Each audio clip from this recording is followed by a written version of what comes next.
بسم اللہ الرحمن الرحیم۔ سوال پوچھا ہے جی، مسجد میں نماز ہوتی ہے اور اس کے اوپر 2 کمرے ہیں جس میں لڑکیاں رینٹ پر رہتی ہیں، کیا یہ جائز ہے؟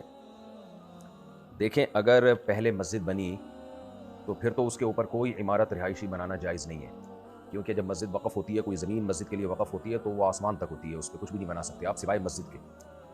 کوئی رہائشی مکان یا واش روم وغیرہ وہ جائز نہیں ہے۔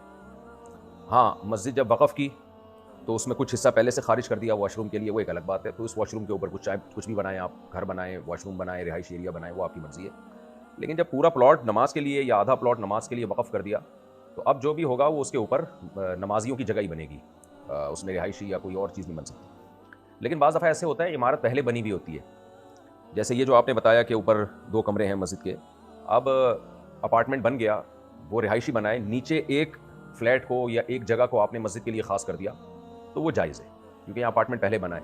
تو اب اپارٹمنٹ پہلے بنا، نیچے کا حصہ بعد میں مسجد کے لیے وقف کیا گیا تو یہ جائز ہے، جیسے اکثر فلیٹوں میں ہوتا ہے کہ فلیٹ پہلے بن جاتے ہیں، پھر ایک نیچے کے پورشن کو یا گراؤنڈ میں کوئی بھی ایریا کو مسجد کے لیے خاص کر دیتے ہیں، تو وہ جائز ہے، کیونکہ ایسا نہیں ہے کہ پہلے مسجد بنی تو پھر اوپر تک ہم اس کو مسجد فرض کر لیں، بلکہ پہلے اپارٹمنٹ بنے۔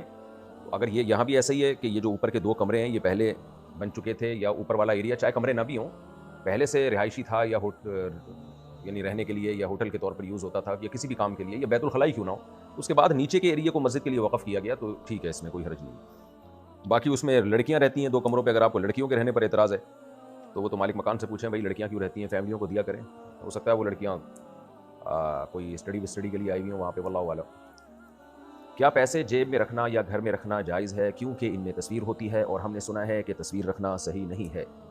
تصویر کے بارے میں بہت شدید وعیدیں حدیث میں نبی صلی اللہ علیہ وسلم نے فرمایا، ان من اشد الناس عذابا یوم القیامۃ المصورون، سخت ترین عذاب قیامت کے دن تصویر بنانے والوں کو ہوگا۔ تو اس سے مراد جاندار کے چہرے کی تصویر ہے، تو اور بلا ضرورت اس لیے کہ تصویر کی قید جس میں لگی ہے، جس حدیث میں تصویر کو حرام قرار دیا گیا ہے اسی میں کتا پالنے کو بھی حرام قرار دیا گیا ہے، لیکن قرآن سے حدیث سے یہ بات ثابت ہے کہ ضرورت کے وقت کتا پالنے میں کوئی حرج نہیں ہے، حفاظت کے پیش نظر یا شکار کے لیے۔ تو ایسے ہی تصویر بنانا، تصویر رکھنا، یہ سب ناجائز اور حرام کام ہے، لیکن ضرورت کے لیے جائز ہے۔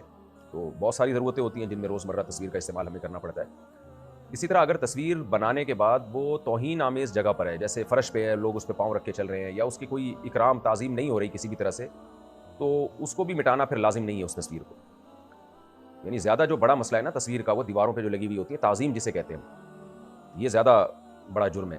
تو نوٹوں پہ جو تصویر ہوتی ہیں، اس پہلی بات تو یہ ہم نے بنائی نہیں ہوتی وہ، اور بنانا جائز بھی نہیں ہے، گورنمنٹ کو چاہیے کہ نوٹ پہ تصویر نہ بنائے، اور اگر بنا دی ہے، اب وہ ضرورت گورنمنٹ جانتی ہے، سمجھتی ہے کہ ہے یا نہیں ہے، وہ ایک الگ ٹاپک ہے، لیکن اگر بنا دیا ہے تو اب ہمارے لیے تو نوٹ کا استعمال ضرورت ہے نا۔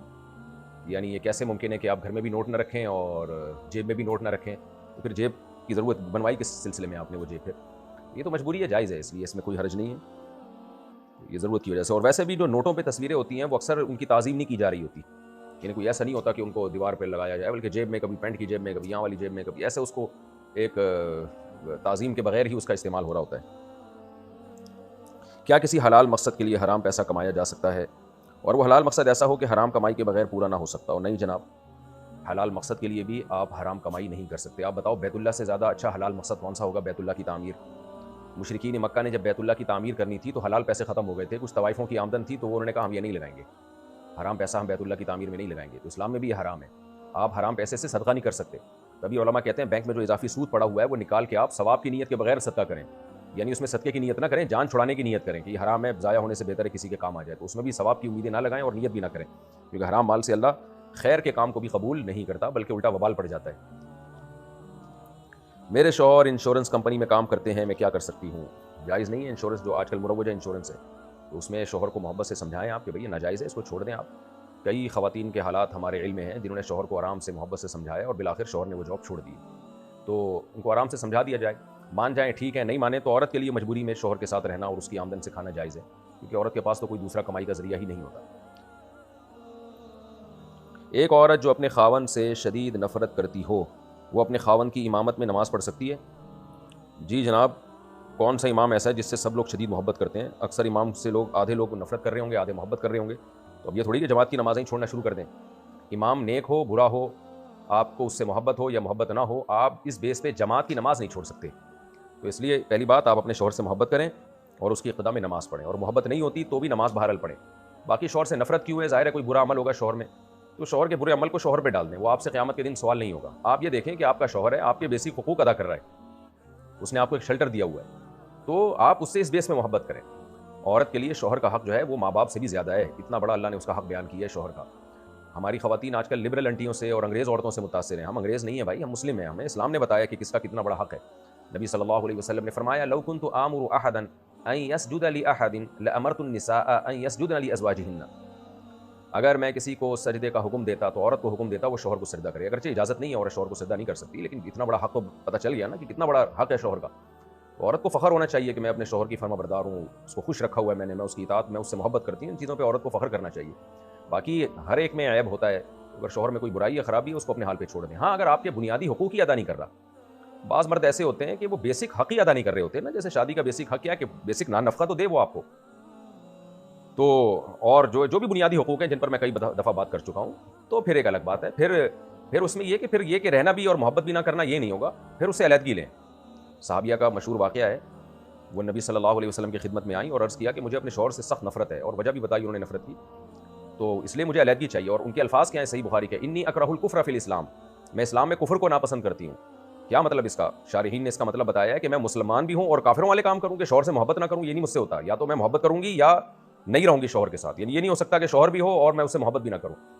تو یا تو شوہر کی خامیوں پہ پردہ ڈال دیں، اور جو کچھ تھوڑی بہت کوتاہی اس کی طرف سے ہو رہی ہے اس کو اگنور کریں اور اس سے محبت کر کے اس کے ساتھ زندگی گزاریں، اور یا اگر اتنی نفرت ہے کہ اس کے پیچھے نماز پڑھتے ہوئے آپ کو مصیبت ہو رہی ہے تو بھائی پھر نہیں رہیں، پھر علیحدگی لیں اس سے۔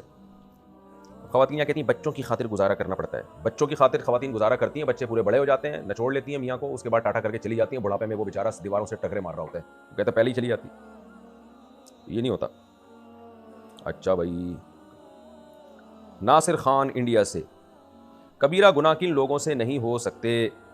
اللہ بچائے بھائی، کسی سے کسی بھی وقت کچھ بھی ہو سکتا ہے، صرف پیغمبر ایسے ہیں جو صغیرہ کبیرہ گناہوں سے پاک ہوتے ہیں، تو ان سے نہ صغیرہ گناہ ہوتا ہے نہ کبیرہ گناہ ہوتا ہے۔ ہاں خلاف اولا کام ہو سکتا ہے ان سے، ایک ایسا کام ہو سکتا ہے کہ بہتر تھا یہ کر لیتے، لیکن جو غیر افضل تھا ان سے وہ کام ہو گیا تو پیغمبر اس کو بھی گناہ سمجھ رہے ہوتے ہیں، لیکن پیغمبر کے علاوہ کوئی بھی ہو اس سے گناہ ہو سکتا ہے اور پھر گناہ کی سزا بھی ملے گی۔ ان الذین یکسبون الاثم سیجزون بما كانوا یقترفون، اللہ کہتے ہیں جو گناہ کر رہے ہیں عنقریب ان کو اس کا بدلہ دیا جائے گا، سزا دی جائے گی، تو اس لیے گناہ سے اپنے آپ کو بہت دور بھگائیں، اور اگر ہو جائے تو فوراً توبہ کر کے اللہ کو راضی کرنے کی کوشش کریں، اس کو ڈیلے نہ کریں، تو یہ کوئی گارنٹی کسی کے بارے میں نہیں ہے۔ عبد الماجد صاحب انڈیا سے، زانی کا ساتھ دینا کیسا ہے؟ اگر اس کے بارے میں لڑکی والوں کو بتا دیں تو کیا یہ صحیح ہے؟ زانی کا ساتھ دینا تو حرام ہے، باقی کوئی لڑکی زنا کر رہی ہے اور آپ کو پتہ ہے کہ اس کے والدین کو علم نہیں ہے اور والدین کو پتہ چلے گا تو وہ اس کو روک لیں گے اس برائی سے، تو پھر صرف والد کو بتا دیا جائے، باقی کسی کو نہ بتایا جائے، کیونکہ اس کا راز فاش کرنا اور لوگوں میں اس کو ذلیل کرنا یہ کسی کی یہ بالکل حرام عمل ہے۔ زنا سے زیادہ برا عمل یہ ہے کہ آپ اس کی برائی کو دنیا کو بتا دیں، تو باپ کو بتانا مجبوری ہے کیونکہ باپ تاکہ اس کی نگرانی کرے، ماں کو بھی اس لیے نہ بتایا جائے کہ مائیں اکثر، ہمارا جو مشاہدہ ہے وہ تھوڑا سا پیٹ کی ہلکی ہوتی ہیں، وہ باتوں باتوں میں پورے محلے کو بتا دیں گی، پہلے وہ اپنی بہن کو بتائیں گی، بہن پتہ ہے میری بیٹی نے کیا کیا، اللہ معاف فرمائے، کیسے زمانہ آ گیا ہے، کسی کو بتانا نہیں، پھر وہ ایک اور کو بتائے گی، دیکھو کسی کو بتانا نہیں، پھر کسی اور کو بتائے گی، کسی کو بتانا نہیں، تو مائیں خیر خواہ ہوتی ہیں لیکن بات پیٹ سے نکل جاتی ہے اکثر ان کے، تو کسی کو ذلیل کرنا تو مقصد نہیں ہے نا، تو باپ کو بتا دیا جائے، اور باپ بھی اگر پاگل ہے، پاگل کا مطلب پتہ ہے کہ بتایا تو 2 فٹ اچھل کے پورے محلے میں شور مچا دے گا، تو پھر باپ کو بھی نہ بتائیں، کیونکہ ایک دفعہ بات پھیل گئی نا کہ اس نے یہ بدکاری کی ہے تو پھر دوبارہ عزت بحال نہیں ہوتی، چاہے کوئی 100 دفعہ بھی توبہ کر لے، توبہ کرنے سے اللہ معاف کر دیتے ہیں، پبلک کبھی بھی معاف نہیں کرتی، یہ ذہن میں رکھیں، پبلک سمجھتی ہے کہ توبہ سے صرف ہمارا گناہ ہی معاف ہوتا ہے، باقی کسی کا گناہ معاف نہیں ہوتا، تو اس لیے باپ سمجھدار ہو تو باپ کو چپکے سے بتا دیا جائے اور اس کو کہا جائے بھائی آپ کی بیٹی کی عزت ہے، آپ نے اس بات کو گھر میں ہی رکھنا ہے، اور میں نے صرف اس لیے بتایا کہ اپنی بیٹی پہ نظر رکھیں، آپ اس کو جو ہے وہ تاکہ وہ مزید خراب نہ ہو جائے، تو اصلاح کی نیت سے بتا دیا جائے اور کسی کے سامنے مزید اس گناہ کا ذکر نہ کیا جائے۔ آصف صاحب ساؤتھ افریقہ سے، اگر گھر میں پلی ہوئی بلی نماز کے دوران سامنے آ جائے تو کیا نماز ہو جائے گی؟ جی بھائی، بلی بھی ہو جائے گی، نماز بھی ہو جائے گی، دونوں چیزیں ہو جائیں گی، پلی بھی ہو یا نہ بھی پلی بھی ہو تو بھی نماز ہو جائے گی۔ اگر کسی نے فوراً نکاح توڑنے کی نیت سے ایک بار طلاق دی ہو تو یہ طلاق بائن ہوگی یا رجعی ہوگی؟ دیکھیں، فوراً نکاح توڑنے، اگر رخصتی ہو چکی تھی تو پھر ایک طلاق اگر صاف لفظوں میں دی ہے، جیسے بیوی کو یوں کہا تمہیں طلاق ہے، تو پھر ایک طلاق رجعی ہی ہوگی، بائن نہیں ہوگی۔ بائن دینے کے لیے الگ سے بائن کا لفظ بڑھانا پڑے گا کہ تمہیں طلاق بائن ہے، یا تم مجھ پر حرام ہو، یہ لفظ کہنا، کیونکہ حرام کے لفظ میں معنوی طور پہ شدت ہے تو اس سے بائن طلاق واقع ہوتی ہے، تو خالی نیت کرنے سے نہیں ہوگی، زبان سے الفاظ کا نکالنا بھی ضروری ہے۔ تو صاف لفظوں میں اگر اس نے کہا کہ تمہیں طلاق ہے تو پھر ایک طلاق ہی ہوگی اور رجی ہوگی، چاہے اس میں کچھ بھی نیت کر لے وہ. اور اگر کوئی چاہتا ہے کہ ایک طلاق سے نکاح توڑ دے تو پھر یوں کہہ دے کہ تمہیں طلاق بائن ہے، یعنی بائن کا مطلب نکاح توڑنے والی طلاق. محمد سیف جے پور سے، میں کسی لڑکی کو پسند کرتا ہوں لیکن اس کے گھر والے شادی کے لیے نہیں مان رہے. سیم سچویشن تھی. تو اس صورت میں مجھے کیا کرنا چاہیے؟ وہی کرنا چاہیے جو میں نے کیا تھا. تو میں نے تو کتنی جگہ نکاح کا پیغام بھیجا ہے، تو ظاہر ہے جہاں بھیجا تھا وہاں میری چاہت تھی نا، ہو جائے تو نہیں ہوئی، تو جہاں ہو گئی وہاں میں خوش ہوں الحمدللہ. تو آپ نے بھی جہاں پیغام بھیجا، کیونکہ جہاں ہو گئی ہے وہاں بھی تو میری چاہت تھی نا، تو اللہ ایک چاہت ختم کرتا ہے دوسری چاہت پوری کر دیتا ہے. جب آدمی کہیں نکاح کا پیغام بھیجتا ہے تو بھیجنے کا مقصد یہی ہوتا ہے کہ آپ چاہتے ہیں کہ یہاں نکاح ہو جائے. تو اس لیے آپ نے جہاں چاہت تھی آپ نے وہاں پیغام بھیجا، وہ لوگ نہیں مان رہے، تو اب کہیں اور آپ دیکھیں. لڑکیاں دنیا میں ختم نہیں ہو گئی ہیں، مارکیٹ سے شارٹ نہیں ہو گئی ہیں، اویلیبل ہے مارکیٹ میں. یہ مارکیٹ سے میری مراد وہ یہ والی بازاروں والی مارکیٹ نہیں، جو گھروں میں جو ہر چیز کی مارکیٹ اسی کے مناسب ہوتی ہے نا، تو اویلیبل ہیں الحمدللہ. آپ کہیں اور ٹرائی کریں. یہ جو عاشقوں کو خیال آتا ہے نا بس یہی ہے اور کوئی بھی نہیں ہے، اور جو ہے اس کے علاوہ میں کسی سے نہیں کروں گا، میں کھمبے سے لٹک جاؤں گا، میں جمشید سے دوستی کر لوں گا لیکن میں شادی کہیں نہیں کروں گا میں، تو یہ بے وقوفوں والی باتیں ہیں. دنیا میں نہ حسن ختم ہوا ہے نہ لڑکیاں ختم ہوئی ہیں، تو ایک جگہ نہیں ہوتی، کہیں اور پسند کریں وہاں شادی کریں. اگر کسی بندے کو غلط خیالات آتے ہیں تو وہ ان سے بچنے کے لیے کیا کرے؟ صحیح خیالات لانا شروع کر دے. بھائی آنے دیں، غلط خیالات آنے دیں. خیالات سے کچھ نہیں ہوتا، آپ پریکٹیکلی کر کیا رہے ہیں اس سے ہوتا ہے. خیالات آ رہے ہیں جا رہے ہیں، انسان کا دماغ جو ہے نا وہ خالی کبھی نہیں بیٹھتا. یا تو سو جائیں یا جاگیں گے تو کچھ نہ کچھ آئے گا. تو بزی رکھیں اپنے آپ کو، ایکسرسائز کیا کریں اور کچھ کاموں میں مشغول کر دیں اپنے آپ کو. تو خیالات کا ٹائم ہی نہ رکھیں. فارغ دماغ میں خیالات آتے ہیں. جو بندہ مصروف ہوتا ہے وہ تو پازیٹیو چیزیں وہ سوچتا رہتا ہے. اگر یعنی اول تو خیال آتے نہیں آتے ہیں تو مثبت خیال آتے ہیں. فارغ نہ رکھیں اپنے آپ کو. ایسے قریبی رشتہ دار جو سود خور اور اعلانیہ گناہ کرنے والے جیسے روزہ چھوڑنے والے ہوں، ان سے کس حد تک تعلق رکھنا چاہیے؟ اور اگر گھر والوں کی وجہ سے مجبوراً ملنا پڑے تو ان کا ہم پر کوئی گناہ تو نہیں ہوگا؟ مل لیں، ہلکی پھلکی سلام دعا رکھیں، بالکل قطع تعلق تو جائز نہیں ہے. زیادہ فری نہ ہو، کیونکہ پھر خاص طور پہ بچے پھر بڑے خراب ہونا شروع ہو جاتے ہیں. جب اس طرح کے ریلیٹیو سے بچے ملتے ہیں، ان سے فری ہوتے ہیں تو دیکھتے ہیں بھائی یہ تو کچھ بھی نہیں کر رہے، ہمارے ابا اماں نے بلا وجہ ہم پہ سختیاں کی ہوئی ہیں، تو بچے بگڑتے ہیں پھر. تو اس لیے بہت زیادہ فری بھی نہ ہو اور بالکل ریزرو بھی نہ رہیں، یعنی بالکل ہی قطع تعلق بھی نہ کریں. تھوڑا سا ریزرو رہ کے ان سے تعلق رکھیں. سلام دعا، ہیلو ہائے، کوئی بیماری میں طبیعت پوچھ لی، انکل کیسے ہیں، سنے روزے میں بہت زیادہ کھا لیا تھا اس دفعہ رمضان میں آپ نے روزہ رکھے بغیر، تو طبیعت خراب ہو گئی ہوگی آپ کی. اگر کوئی عورت اپنے شوہر سے شدید نفرت کرتی ہے، یہ تو پہلے سوال ہو چکا ہے بھائی، تو کیا وہ خاوند کے پیچھے نماز پڑھ سکتی ہے؟ رمضان میں مجبوراً تراویح کے لیے جانا ہو اور شدید تکلیف میں مبتلا ہو کر فرض اور وتر خاوند کی امامت میں کیسے میں ادا کیے تو کیا میری نماز ہو جائے گی؟ ہو جائے گی. باقی میں اس پہ تفصیل سے ریکارڈ کروا چکا ہوں ابھی آج ہی کے ایپیسوڈ میں. یا تو اسی خاتون کا سوال ہے یا کوئی نئی خاتون بھی شوہر سے پریشان ہے. میں نے اپنے دوست کے طلاق کے پرچوں پر سائن کیا ہے، کیا ایسا کرنا کبیرہ گناہ ہے؟ بیوی دوست کی ہے تو سائن آپ کیوں کر رہے ہو بھائی؟ اگر آپ کے دوست نے آپ کو کہا تھا کہ سائن کر دو تو پھر طلاق واقع ہو گئی ہے.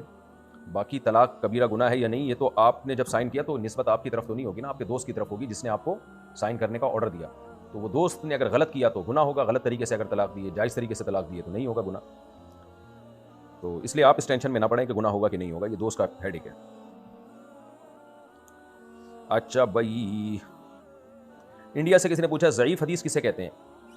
دیکھیں بنیادی درجات حدیثوں کے 3 ہوتے ہیں. یہ بھی ایک بہت بڑا مسئلہ ہے. لوگ آج کل جہالت بہت زیادہ ہے، چند اصطلاحات رٹ لیتے ہیں، پھر بس وہ ضعیف ہے ضعیف ہے ضعیف ہے ایک رٹ لگا دیتے ہیں کہ یہ حدیث ضعیف ہے یہ حدیث ضعیف ہے. اور کوئی ان کے پاس نہ حدیث ضعیف کا مطلب ان کو پتہ ہوتا ہے کہ اس کا شرعی حکم کیا ہے، اور نہ یہ پتہ ہوتا ہے کہ ضعیف کی ڈیفینیشن کیا ہے.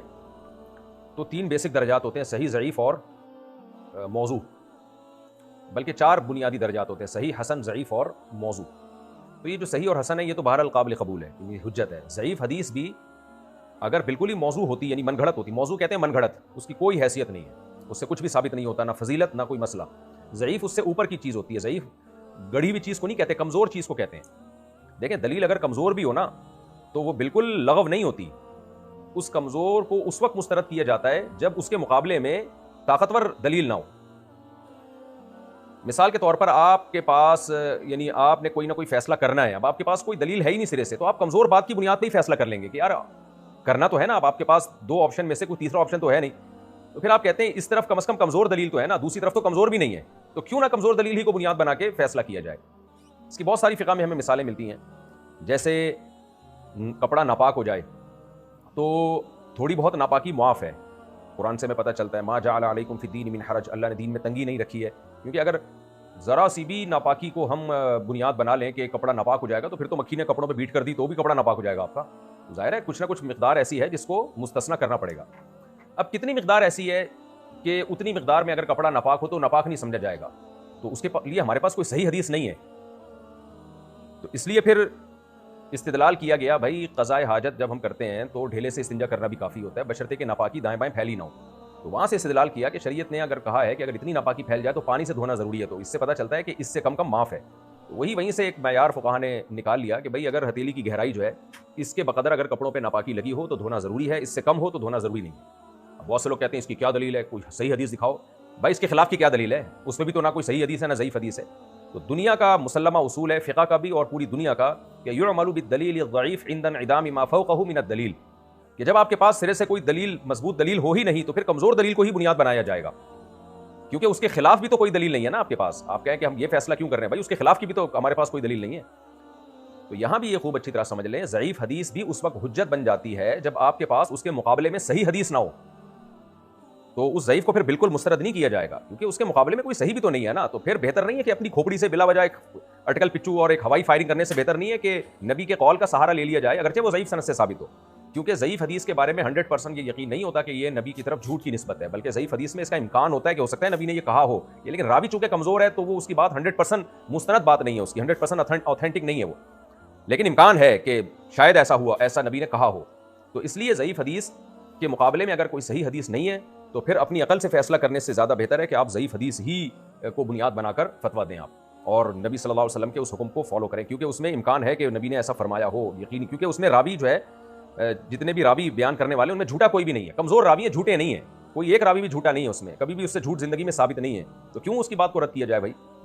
دوسری بات یہ کہ فضائل میں ضعیف حدیث بیان کرنے میں کوئی حرج نہیں ہے، کیونکہ صحیح حدیث سے جب ایک چیز ثابت ہو چکی ہے، ایک مسئلے کی فضیلت ثابت ہو چکی ہے، تو اس کی تائید میں ضعیف حدیث پیش کرنے میں کوئی حرج نہیں ہے. یہاں بھی لوگ مبالغہ کرتے ہیں کہ بھئی یہ کیا ہے، یہ تو ضعیف حدیث بیان کی جا رہی ہے. بھئی ضعیف حدیث بیان کرنا اگر حرام ہوتا تو محدثین کیوں بیان کرتے، اور فضائل میں بڑے بڑے جلیل قدر محدثین نے اس کا کیوں تذکرہ کیا ہوتا. تو اس کی وجہ یہی ہے کہ وہ بالکل کالعدم نہیں ہے جیسے آج کل لوگوں نے بنا لیا ہے، جاہل لوگوں نے، علماء تو نہیں کرتے یہ کام. یہ جو عوام کے ہاتھ میں جب سے مسائل کا علم آیا ہے نا، پبلک ہر شخص مفتی بنا ہوا ہے، اس وقت سے یہ فساد سوسائٹی میں آیا کہ پتہ ہوتا کچھ ہے نہیں. تو ضعیف حدیث کا مطلب راوی اس میں کمزور، یعنی کوئی بھی راوی جھوٹا نہیں ہوتا، اس میں روایت کرنے والوں میں کوئی ایک شخص پر بھی جھوٹ ثابت نہیں ہوتا. اگر جھوٹ ثابت ہوتا تو اس کی روایت بالکل موضوع ہوتی، من گھڑت. موضوع کا مطلب وضع کی ہے، گڑی ہوئی بات ہے، کیونکہ راوی کا جھوٹ ایک دفعہ ثابت ہو گیا تو کبھی بھی اس پہ اعتماد نہیں کیا جائے گا. لیکن ضعیف حدیث میں ایسا نہیں ہوتا، راویوں میں سے کوئی بھی ایک ایسا راوی نہیں ہوتا جس پر جھوٹ کبھی ثابت ہو. کمزور راوی ہوتا ہے، اس کا حافظے میں خلل ہوتا ہے، یا اس پہ فسق کی نسبت ہوتی ہے اس کی طرف، وغیرہ وغیرہ. تو ان بیسس کی بنیاد پر ضعیف حدیث کو بالکل ہی کالعدم سمجھنا یہ جائز نہیں ہے، یہ غلط ہے، اور علم حدیث سے ناواقف ہونے کی دلیل ہے. ہاں ضعیف اور صحیح میں جب ٹکراؤ ہوگا تو پھر صحیح کو ترجیح دی جائے گی، اور صحیح اور متواتر میں جب ٹکراؤ ہوگا تو متواتر کو ترجیح دی جائے گی. یہ ایک اصول ہے. اور ضعیف حدیث اگر پہلے سے صحیح حدیث سے کسی عمل کی فضیلت ثابت ہے تو ضعیف حدیث سے اس کی فضیلت کی تائید کی جا سکتی ہے، اس میں کوئی حرج نہیں ہے. ہاں ضعیف حدیث سے کسی مسئلے کو ثابت کرنا درست نہیں ہے، بشرطے کہ اس کے مقابلے میں صحیح حدیث ہو یا متواتر ہو. اور اگر نہ صحیح ہے نہ متواتر ہے تو پھر اپنی رائے سے مسئلہ بیان کرنے سے بہتر ہے کہ ضعیف حدیث کو ہی بنیاد بنا لیا جائے. یہی وجہ ہے کہ امام ابو حنیفہ رحمہ اللہ تعالیٰ کا موقف ہے کہ ضعیف حدیث کو قیاس پہ بہرحال ترجیح دی جائے گی، اور قیاس اور ضعیف حدیث میں اگر ٹکراؤ ہو رہا ہے تو پھر ضعیف حدیث جو ہے اس کو وہ اس پہ فتویٰ دے دیتے ہیں کہ بھئی کم از کم نبی کی طرف نسبت تو ہے نا ایک بات کی. اچھا بھائی، مرد بالوں کی چوٹی باندھ کر نماز پڑھ سکتا ہے؟ یہ مسئلہ اس وقت میرے ذہن میں مستحضر نہیں ہے، میں انشاءاللہ دوبارہ تحقیق کر کے بتاؤں گا. میرے باپ کا انتقال ہو گیا ہے اور ان کی کل وراثت 10 لاکھ ہے. ان کے گھر والوں میں ان کے 4 بیٹے 4 بیٹیاں، ایک بیوہ خاتون ہیں. ان لوگوں کے درمیان وراثت کس طرح تقسیم ہوگی؟ اگر آپ کے والد کے والدین حیات نہیں ہیں تو پھر جو یہ مسئلہ میں بیان کر رہا ہوں آگے، اگر والدین حیات ہیں تو سچویشن چینج ہو جائے گی. تو اگر آپ کے والد جو ہے ان کے گھر والوں میں ان کے 4 بیٹے اور 4 بیٹیاں ہیں اور ایک بیوہ خاتون ہے، یعنی آپ کی والدہ، تو دیکھیں 10 لاکھ کو آپ ڈیوائڈ کر دیں 8 سے، جو جواب آئے وہ بیوہ کا حصہ ہے، 8واں حصہ، یعنی 10 لاکھ ڈیوائڈڈ بائی 8 جو بنے گا 12.5%. تو 12.5% نکال کے آپ نے اپنی والدہ کے لیے رکھ دیا. جو بچے گا اس کے آپ نے کر لینے ہیں 4 دو 9 11 12 حصے، اس کو پھر دوبارہ 12 پہ آپ نے ڈیوائڈ کرنا ہے. یعنی اماں کا حصہ نکال کے، بیوہ کا حصہ نکال کے جو 12واں حصہ ہوگا، 12.5% ہوگا، 8واں حصہ ہوگا، یعنی 8 پہ ڈیوائڈ کریں گے. ماں کا حصہ نکالنے کے بعد جو بچا اس کو آپ نے ڈیوائڈ کیا 12 پہ، 12 پہ ڈیوائڈ کر کے جو جواب آئے گا وہ ایک بیٹی کا حصہ ہوگا، اور اس کو ڈبل کریں گے تو ایک بیٹے کا حصہ ہوگا. اب آپ ڈیوائڈ خود گھر بیٹھ کے کرتے رہیے گا. ارم صاحبہ انڈیا سے، کیا رجب اور شعبان کے پورے مہینے کے روزے رکھ سکتے ہیں؟ ٹھیک نہیں ہے، کیونکہ آگے رمضان میں پرابلم ہو جائے گی. 2 مہینے پورے روزے رکھیں گے، آگے رمضان کے لیے بچے گا کیا باڈی میں؟ اس لیے مکروہ ناپسندیدہ عمل ہے. تو اتنے روزے رکھیں کہ رمضان میں نشاط ہو. باقی کتنے رکھنے ہیں وہ ہر ایک کی صحت الگ ہے، لیکن اتنا ٹارزن تو کوئی بھی نہیں ہوتا کہ رمضان شعبان پورے 2 مہینے روزے رکھے پھر آگے، شعبان اور رجب میں پورے 2 مہینے روزے رکھے پھر آگے اس میں طاقت ہو اور رمضان میں بھی رکھ لے. تو یہ اتنا اپنے آپ کو مصیبت میں ڈالنا ٹھیک نہیں ہے. آج کل صحتیں نہیں ہیں لوگوں کی. میری 3 بیٹیاں ہیں اور ایک بیٹی مرتد ہو گئی ہے، اور اس کی ایک بیٹی بھی ہمارے لیے قرآن حدیث کی روشنی میں کیا حکم ہے؟ حکم یہ ہے کہ اس سے تعلق بالکل ختم کر دیں. پہلے تو کوشش کریں کہ مرتد جس بیس پہ ہوئی ہے اس کو جو اشکالات ہیں ان اشکالات کا جواب دیں. اس کو کس نوعیت کے اشکالات ہیں؟ ہر فیلڈ کے ماہرین موجود ہیں الحمدللہ. جتنے بھی غیر مسلموں کے اعتراضات ہیں ان کے جوابات بہت آسان جوابات ہیں موجود ہیں. تو بچی کو آپ سمجھائیں، باز آ جائے ٹھیک ہے، نہیں تو اس سے قطع تعلق کر دیں ہمیشہ کے لیے. اس کا وراثت میں بھی شریعت میں کوئی حصہ نہیں ہے اور آپ کا اس سے پھر کوئی لین دین نہیں ہوگا. نہ اس کو غسل دیا جائے گا، نہ قبرستان میں دفن کیا جائے گا، اور موت کے بعد اس کو بس گڑھا کھود کے دبا دیا جائے گا زمین میں. اس کی وہ عزت اور وہ اکرام جو ایک مسلم کی ہوتی ہے، غسل، کفن، نماز جنازہ اور تعزیت، کچھ بھی جائز نہیں ہے اس کے لیے. تو مر جائے تو لواحقین جو بھی ہیں وہ کیا کریں؟ کچھ بھی نہ کریں، گورنمنٹ جو کرنی ہوگی وہ کرے گی. اور اگر آپ کے قریب میں ہے تو گڑھا کھود کے اس کو بس ایک کسی بھی قبرستان میں دفن کر دیا جائے، غیر مسلموں کے قبرستان میں. تو اس کے لیے سنت قبر بنانا بھی ٹھیک نہیں ہے. اگر موبائل سے بد نظری شروع ہو جائے تو اس سے بچنے کا کیا حل ہے؟ موبائل دیکھنا چھوڑ دیں، یہی حل ہے بھائی. موبائل جائز کاموں کے لیے رکھیں، بد نظری کے لیے نہ رکھیں. اور شروع میں چند دن تکلیف ہوگی، اس کے بعد پھر عادت ہو جائے گی. تو جیسے برائی کرتے رہنے سے برائی کی عادت پڑتی ہے، تو برائی چھوڑتے رہنے سے چھوڑنے کی عادت بھی پڑ جاتی ہے. میرے 9 بچے ہیں اور میں اپنے ماں باپ کے گھر میں رہتی ہوں. ماں باپ کہاں رہتے ہیں بھائی پھر؟ اور والد کی آمدن اتنی نہیں ہے کہ گزارا ہو سکے، اور شوہر کچھ خرچہ وغیرہ بھی نہیں دیتا. بہت ہی الو کا پٹھا ہے، 9 بچے پیدا کر دیے کمبخت نے. سوری، مجھے اچھا نہیں لگ رہا یہ گالیاں دینا مسائل سیشن میں بیٹھ کے. بہت ہی کوئی بے شرم انسان ہے کہ 9 بچے پیدا کر دیے اور خرچہ نہیں دے رہا. تو کیا میں زکوٰۃ لے سکتی ہوں؟ جی لے سکتی ہیں، اگر آپ کے پاس گولڈ وغیرہ سونا وغیرہ نہیں ہے. اللہ آپ کے شوہر کو ہدایت دے. باقی یہ بچے تھوڑے سے بڑے ہو جائیں گے نا، بیٹے خاص طور پہ، تو پھر انشاءاللہ آپ کی غربت دور ہو جائے گی. یہ وقتی آزمائش ہے. ظاہر ہے 9 بچے ہیں تو پہلا والا کچھ قریب البلوغ بھی تو ہوگا نا، بلوغت کے قریب ہوگا. تو میں فیوچر کی آپ کو خوشخبری سناتا ہوں، انشاءاللہ یہ بیٹے آپ کو کما کے دیں گے. کیونکہ اولاد کی کثرت یہ بہرحال رزق کی تنگی میں دوری کا ذریعہ ہے، رزق کی تنگی میں کمی کا ذریعہ ہے. قرآن و سنت سے ہمیں یہ پتہ چلتا ہے. تو وقتی آزمائش ہے. تو دیکھیے جب بیٹے آپ کے بڑے ہوں گے نا انشاءاللہ، تو سب سے زیادہ آمدن آپ ہی کی ہوگی انشاءاللہ. ایک مرد نے اپنی سالی سے رضامندی کے ساتھ استغفر اللہ بدکاری کی، اور اب ان کے بچے ایک دوسرے کو پسند کرتے ہیں اور شادی کے لیے بضد ہیں، تو کیا ان کی شادی ہو سکتی ہے؟ بچوں کی شادی تو ہو سکتی ہے آپس میں، کیونکہ حرمت مصاہرہ میں یہ ہوتا ہے کہ جس سے زنا کیا ہو اس کے اصول اور اس کی اولاد سے یہ زانی نکاح نہیں کر سکتا، اور جس نے زنا کیا وہ بھی اس کی اولاد اور اس کے اصول سے نکاح نہیں کر سکتا. دونوں کی اولادیں آپس میں نکاح کر سکتی ہیں، لیکن اللہ ہدایت دے، اتنا بڑا کبیرہ گناہ ہے یہ، خاص طور پہ سالی کے ساتھ بدکاری کرنا. بس آخرت کا خوف ختم ہو گیا ہے، آگ ہی آگے آخرت میں. نبی صلی اللہ علیہ وسلم نے فرمایا جو زنا کرنے والے، معراج کی رات میں آپ نے دیکھا کہ ننگے مرد اور ننگی عورتوں کو آگ میں جلایا جا رہا ہے انہی برہنہ جسموں کے ساتھ، اور آگ کے شعلوں کے ساتھ وہ اوپر اٹھتے ہیں. تو آپ نے جبریل سے پوچھا کون لوگ ہیں؟ جبریل نے فرمایا کہ آپ کی امت کے زنا کرنے والے مرد اور زنا کرنے والی عورتیں. اسی طرح اللہ نے ان کو اٹھا کے آگ میں پھینک دیا ہے. اور سالی کا بہنوئی کے ساتھ زنا کرنا تو اپنی بہن کے ساتھ بھی ایک بے وفائی ہے. بہن جیسا پیارا اور خوبصورت رشتہ، اس کے ساتھ بھی ناانصافی ہے کہ یعنی یہ تو ڈبل گناہ ہے، دگنا درد دگنا گناہ ہے یہ. میری 3 بیٹیاں ہیں تو میرا اور میری بیٹیوں کا میرے شوہر کی جائیداد میں کتنا حصہ ہوگا؟ بیٹا اگر کوئی بھی نہیں ہے اور آپ کے شوہر کے والدین بھی حیات اگر نہیں ہیں تو پھر اگر والدین حیات ہوں یا نہ ہو اس سے کوئی فرق نہیں پڑتا. اگر آپ کا کوئی بیٹا نہیں ہے تو پھر آپ کا حصہ 8واں ہوگا اور آپ کی بیٹیوں کا 2/3 یعنی 66.66% ہوگا، اور آپ کا 12.5% ہوگا. باقی جو بچے گا وہ پھر رشتہ داروں کی تفصیل بتائیں گی تو بتا سکتا ہوں میں کہاں جائے گا. لیکن آپ کا اس میں 12.5% اور بیٹیوں کا 66.6% ہوگا. لیکن شوہر ابھی زندہ ہے تو فی الحال یہ باتیں نہ سوچیں، اس کو آرام سے زندگی گزارنے دیں. جب انتقال ہو جائے اس کا تو پھر رابطہ کریں، پھر میں بتا دوں گا کس کا کتنا حصہ ہو سکتا ہے اللہ نہ کرے کسی وارث کا پہلے انتقال ہو جائے تو سچویشن چینج ہو جائے گی. پھر یہ ضروری نہیں ہے کہ ابا ہی پہلے مریں، بعض دفعہ بچے بھی پہلے مر جاتے ہیں. انڈیا سے کسی نے پوچھا کہ آپ بینک سے شیئر خریدنا حلال ہے؟ نہیں جی حرام ہے بالکل. سودی بینک سے شیئر خریدنا اور اس پہ بزنس کرنا حرام ہے. آزاد خان سعودی عرب سے 4 رکعت والی سنتیں 2 کر کے پڑھنا افضل ہے یا 4 رکعت ہی پڑھیں؟ 4 رکعت ہی پڑھنا ہمارے نزدیک افضل ہے. اس میں اختلاف ہے، ہمارے نزدیک 4 رکعت کر کے پڑھنا افضل ہے. دن میں رات کی نمازوں میں 2 رکعت کر کے پڑھنا افضل ہے. حیات صاحب نے پوچھا ہے کیا شوہر اپنی بیوی کو یا اپنی اچھا یہ میں ڈیٹیل میں بتاؤں گا پورا جواب، یہ میں اسکرین شاٹ لے کے نوٹ کر رہا ہوں کیونکہ یہ اختلافی مسئلہ ہے. تو یہ میں پورے ریفرنسز کے ساتھ بیان کروں گا. ادھوری بات جاتی ہے تو لوگ ایک تماشا بنا لیتے ہیں. یہ میں نے آپ کا مسئلہ جو ہے نا، یہ شوہر بیوی کو غسل دینا یا بیوی شوہر کو غسل دینا، یہ مسئلہ پوچھا انہوں نے، تو یہ میں نے نوٹ کر لیا ہے. یہ پورے ریفرنسز کے ساتھ جواب دوں گا انشاءاللہ۔ اچھا بھائی، کیا عورت اعتکاف میں بیٹھ سکتی ہے، اور اگر اس کے درمیان حیض آ جائے تو کیا کرنا چاہیے؟ عورت گھر میں اعتکاف کرے اور حیض آ گیا تو اعتکاف ٹوٹ گیا اس کا، توڑ دے، بعد میں ایک دن کی قضا کرے، جس دن اعتکاف ٹوٹا ہے نا اسی دن کی قضا کرے، یعنی مغرب سے پہلے اعتکاف کی نیت سے بیٹھے اور اگلے دن مغرب کی نماز کے بعد روزہ بھی رکھے اور مغرب کی نماز کے بعد اٹھ جائے تو یہ دن کا اعتکاف ہوگا۔ کیا لڑکے کو تعلیم دلوانے کے لیے لڑکوں کے اسکول میں ہی ڈالنا چاہیے؟ کیا کو ایجوکیشن سسٹم میں پڑھا سکتے ہیں؟ کو ایجوکیشن سسٹم میں بہت زیادہ خرابیاں ہیں اور لڑکے لڑکیاں دونوں ڈپریشن میں جاتے ہیں، عشق معاش کے چلتے ہیں، پاگل ہو جاتے ہیں، نشہ کرنا شروع کر دیتے ہیں۔